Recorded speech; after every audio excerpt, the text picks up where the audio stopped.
बेटा देखो आज हम इंग्लिश में क्या पढ़ने जा रहे हैं? टेंसेस। क्या पढ़ने जा रहे हैं? टेंसेस। अरे मुझे बोलो यार, ठीक है। टेंसेस अच्छा होते क्या है? टेंसेस होते क्या बताओ?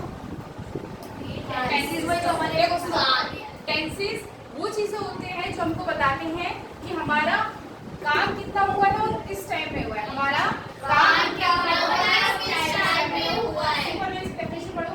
टेंस वह रूल होते हैं जो हमें बताते हैं कि काम कौन से समय में हुआ है और कितना हुआ है। यानी कि ऐसे रूल्स जो हमको ये बताते हैं कि जो हमारा काम है वो प्रेजेंट में हुआ है, पास्ट में, फ्यूचर में कब हुआ, ठीक है, और कितना हुआ है, पूरा हो गया है नहीं, चल रहा है या अभी करेंगे या अभी बचा हुआ है कितना, ठीक।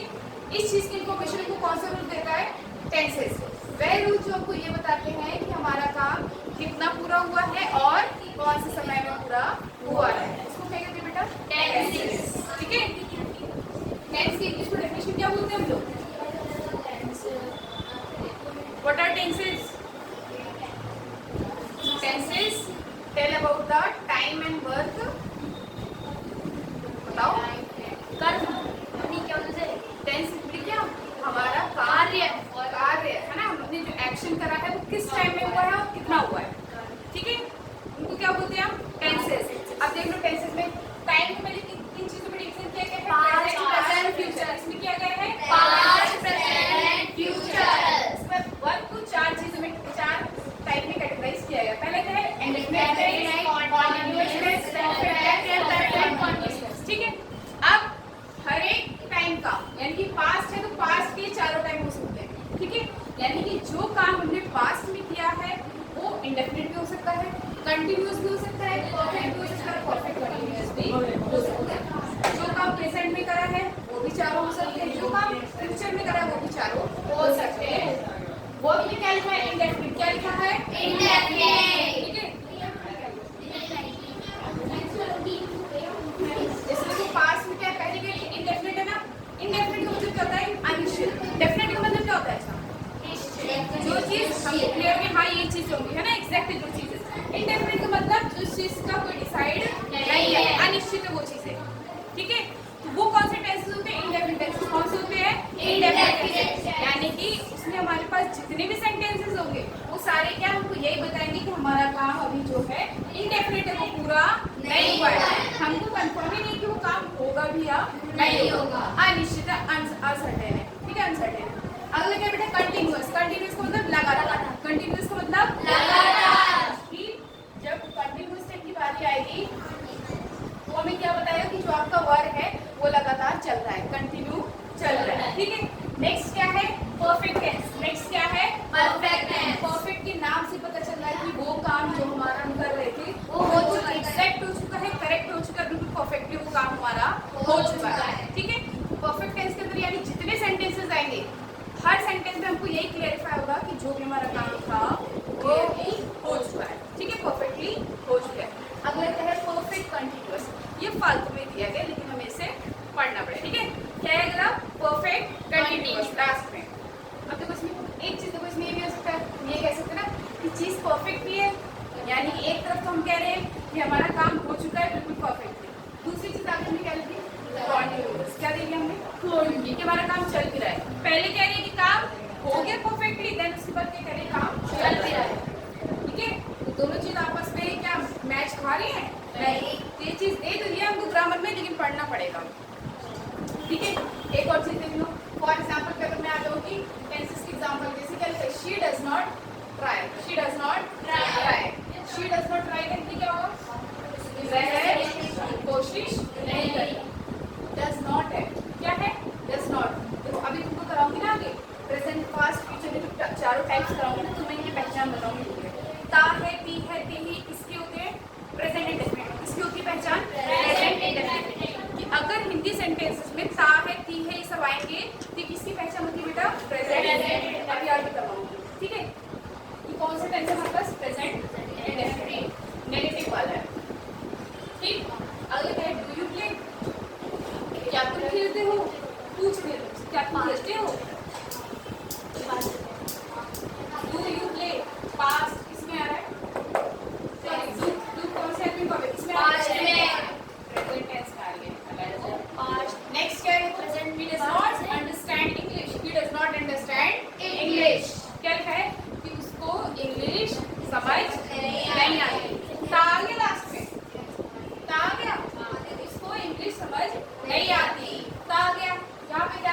शी डज नॉट ट्राई, वह ट्राई नहीं करती। ता है ती है आ रहा है ना, इसका मतलब कि हमारे पास जितने सेंटेंस मैंने लिखे हैं दोनों सेंटेंस फर्स्ट टू लास्ट होगा कौन सा हमारा प्रेजेंट इंडेफिनिट। कौन सा टेंस है बेटा? Present indefinite. अभी इसकी पहचान हम लोग को लिखवाऊंगी, ठीक है।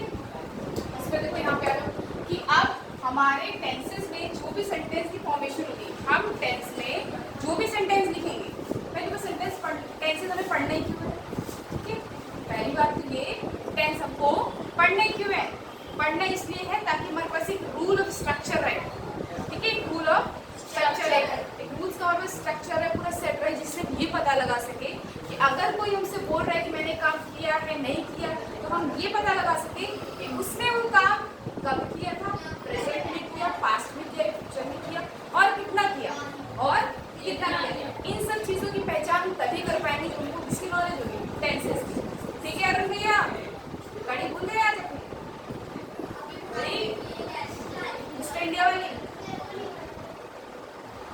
गायब हो गया, तुझे ढूंढना नहीं पड़ेगा, समझ नहीं आ रहा। क्लास में आना होता है ना समझने के लिए, और दूसरे दिन छुट्टी पे रहते तुम लोग। देखो यार हेल्पिंग वर्ब क्या है, वो सहायक क्रिया जो हम सेंटेंस की फॉर्मेशन में यूज करेंगे, यानी इसका यूज करके हम अपने सेंटेंस को बनाएंगे। हेल्पिंग वर्ब को हिंदी में कहते हैं सहायक क्रिया। अब हेल्पिंग वर्ब तीनों टेंसेस के लिए, प्रेजेंट के लिए, पास्ट के लिए, फ्यूचर के लिए अलग अलग, ठीक है। क्या चीज आगे पीछे में कोई बात नहीं, सुनो प्रेजेंट टेंस में क्या आता है, एक और चीज सुनो, देखो डूडस किसमें आएगा, इंडेफिनिट किसमें आएगा, इंडेफिनिट में, ठीक है। इस हमारे इसमें आएगा कॉन्टिन्यूअस, इसमें आएगा बेटा कॉन्टिन्यूअस।